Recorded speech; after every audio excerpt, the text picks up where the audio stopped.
Warning, the following video contains spoilers for this past Monday's Raw. If you have not seen Raw, please turn away now. This is your final warning. I'm not kidding. Turn back now and come back later. Enjoy the video.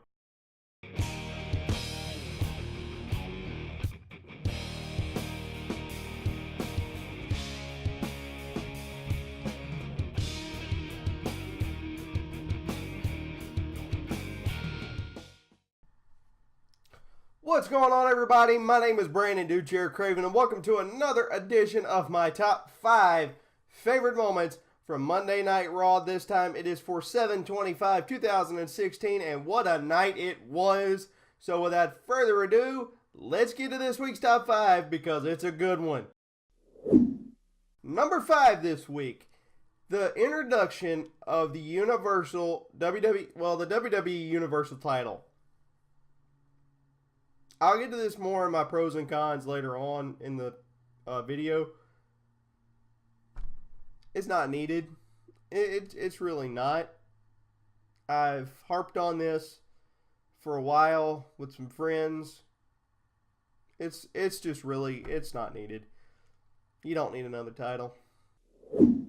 Number 4 this week, the New Day segment celebrating their 337 days as WWE Tag Team Champions. Great segment. Absolutely wonderful segment. I don't have anything bad to say about this segment. The only thing I do have to say about it is that the reason it was so low in this top 5 is because of the other stuff that was so good within the show. I'll get to that in just a second, but this segment basically celebrated their 337 days as WWE Tag Team Champions. They ended up bringing somebody in the ring, Sonny Boy. That was a really cool segment. And it was probably a plant. It was probably an actor, but who cares? I mean, it was fun. It was just a fun segment, and it was a great segment. They ended up probably going to set up a program at SummerSlam with Carl Anderson and Luke Gallows. So they set that up perfectly. So overall, it was a great segment. And like I said, the reason it's so low is because all the other stuff was really good this week. Number 3 this week, the main event push for the Demon Finn Balor. Thank you, Lord. Everybody, if you look on the internet, everybody was afraid that Finn Balor was going to get lost in the mix in the WWE main card. That is not the case. They are pushing this guy to the moon. It seems like he is officially going to face Seth Rollins in the main event of SummerSlam for the new WWE Universal title. That is amazing. I think he's going to do good. I think he's going to do great. If you watch NXT, you know what this guy can do. The only gripe I have about Finn Balor is not necessarily with Finn Balor. It's with the crowd at last night's Raw. When he did his entrance, they weren't participating. There was like maybe a handful of people in the front row that were participating that knew what was going on. The other ones didn't know. Hopefully that catches on soon because it's going to be awesome to see 10,000 people throwing their hands up like Finn Balor does coming down his entranceway. So, good on WWE. Good on Finn Balor for not screwing up. And you know what?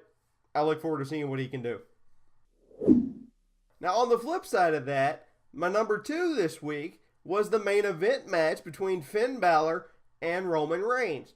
They both had to win a Fatal 4-Way match. They had 2 Fatal 4-Ways last night. One was with Finn Balor, one was with Roman Reigns. They both had to win, and they were in the main event of last night's Raw. That person would go on to main event SummerSlam with Seth Rollins for the WWE Universal title. Finn Balor won. They're pushing this guy to the moon, it seems like, which is amazing. But it was an overall fantastic match. Nobody looked weak. Finn Balor was kind of your underdog, but still nobody looked weak. It was a great match, and it was a fantastic finish. And my number 1 pick for this week is the WWE Women's Championship match between Charlotte and Sasha Banks. I mean, I have no words to describe that match. That match, ladies and gentlemen, in my opinion, should have been your main event of the night. That's how good it was. You didn't know who was going to win. You didn't know what was going to happen. And congratulations to the new WWE Women's Champion, Sasha Banks. If you're going to win the title, do it like a boss. Great match overall. Fantastic match. Oh, man. It had me on the edge of my seat the entire time. It was a fantastic match, fantastic finish. I honestly didn't think they were going to give the title to her on a Raw. I thought they were going to wait till SummerSlam, but wow. So it's going to be really interesting to see what happens going into SummerSlam. But that's my number one pick for this week. Honorable mentions this week. The Pokemon Go segment with the Golden Truth. That was probably one of the weaker segments of the night.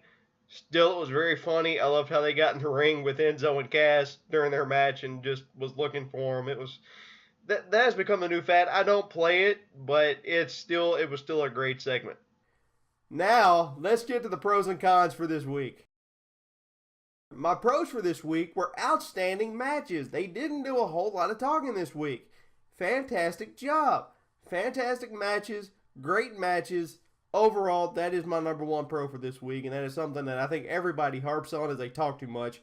But this week was focused on the matches and the superstars, so great job. Another pro this week was pushing Finn Balor. It is nice to see management and WWE getting behind one of the younger guys. So it's going to be interesting to see what happens at SummerSlam with Finn Balor and Seth Rollins. It's going to be interesting. I can't wait. Cons for this week. I really only have two. Again, the introduction of another world title. It's not needed. You have one champion, one company. Put that champion at the top of the pyramid. Women's champion under him. Because you're probably only going to have one women's champion. You're probably only going to have one tag team champion. So what's the point of having another world title up here at the top? It doesn't make sense. I mean, yeah, I understand there's two shows. But have your world champion in Dean Ambrose fight on both shows. It doesn't make any sense to me. They've done it before, and they ended up combining them. That's what I told a friend last night. I said, why would you spend 2 years combining your world titles only to split them again? It doesn't make sense to me. Another con for this week is why is the announce table so far away from the ring? That's what, to me, that takes away the surprise of every week. You knew somebody was going to go through the table at least some point, or you had an idea that maybe somebody would go through the table because the announce table was right there. Now it's 100 yards away. So that takes away the surprise of maybe somebody going through the announce table every week. That's just me though. I don't know. Anyways, do not forget, and I didn't mention this last week, but we're going to start using the hashtags every week. If you think Raw lit it up this week over SmackDown, comment with hashtag Team Raw right here. If you think SmackDown does well tonight, if you think they're going to do well, wait till tonight and wait for my top 5 tomorrow, and comment with hashtag Team SmackDown Live. Team SmackDown Live. Okay, so that's how we're going to do it. And then next week, if I get enough comments, I'll tell you who won between Raw and SmackDown according to you guys. All right? That's going to do it for me this week. Comment with hashtag Team Raw or hashtag Team SmackDown tonight or tomorrow in the comments section. Also, if you see that like button over here somewhere, hit that like button. Give me a like this video for me. Also, do not forget to share, like, and subscribe to this channel so that way you and your friends will know when these videos come out. I am Brandon Duchair Craven. That's going to do it for me this week for my top 5 favorite moments from Monday Night Raw. 1, 2, 3. I am down for the 3 count. God bless you. I'll see you next time. Actually, I'll see you tomorrow right here on the Rollin' Wrestler Review YouTube channel. God bless you. See you tomorrow.